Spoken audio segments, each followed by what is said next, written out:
থেকে জিন্দাবাদ জিন্দাবাদ জিন্দাবাদ জবাব থেকে জিন্দাবাদ জিন্দাবাদ জিন্দাবাদ আখির গগৈ জিন্দাবাদ জিন্দাবাদ জিন্দাবাদ মুরব গগৈ জিন্দাবাদ জিন্দাবাদ জিন্দাবাদ মুরব গগৈ জিন্দাবাদ জিন্দাবাদ জিন্দাবাদ জবাব থেকে জিন্দাবাদ জিন্দাবাদ জিন্দাবাদ আখির গগৈ জিন্দাবাদ জিন্দাবাদ জিন্দাবাদ আখির গগৈ জিন্দাবাদ জিন্দাবাদ জিন্দাবাদ মুরব গগৈ জিন্দাবাদ জিন্দাবাদ জিন্দাবাদ মুরব গগৈ জিন্দাবাদ আজি আমাৰ জনসাধাৰণৰ জয় আৰু অহংকাৰৰ পৰাজয়। ইতিমধ্যে মই শিৱসাগৰত আমাৰ জিলাৰ দুগৰাকী জ্যেষ্ঠ বিধায়ক মাননীয় দেৱব্ৰত শইকীয়া ডাঙৰীয়া, মাননীয় অখিল গগৈ ডাঙৰীয়াৰ লগত আছে আৰু সামূহিক জয় সকলৰ অসমৰ জনসাধাৰণৰ, আমাৰ বিৰোধী ঐক্য মঞ্চ, কংগ্ৰেছ দলৰ, আৰু এই ক্ষেত্ৰত যিমানে আমাক সহায় কৰিছে মই চবকে ধন্যবাদ কৃতজ্ঞতা জ্ঞাপন কৰিছোঁ। আৰু ভাৰতবৰ্ষৰ ভিতৰতো যদি আপোনালোকে দেখা পায়, এই বাৰ্তা আজি সমগ্ৰ ভাৰতবৰ্ষৰ ৰাইজে দিছে।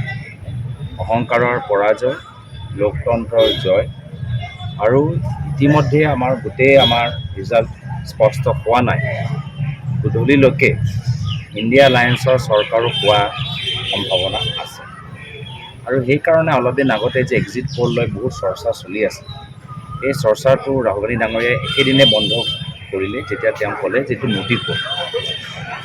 আজি এক্সিট পলৰ এজেঞ্চিবোৰ যিমানবোৰ আছে, বিভিন্ন মিডিয়া চেনেল যিসকলে নিৰপেক্ষ ভূমিকা গ্ৰহণ কৰা নাই, তেওঁলোককো পুনৰবাৰ আত্মবিশ্লেষণ কৰা সময়টো আহিল।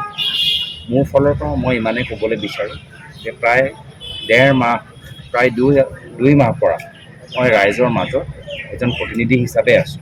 মই কাম কৰিবলৈ পৰা নাই, ৰাইজৰ সেৱা কৰিব পৰা নাই।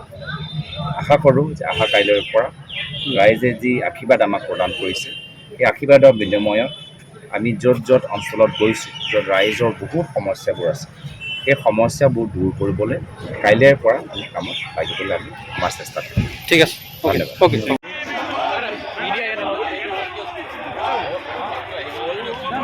দাদা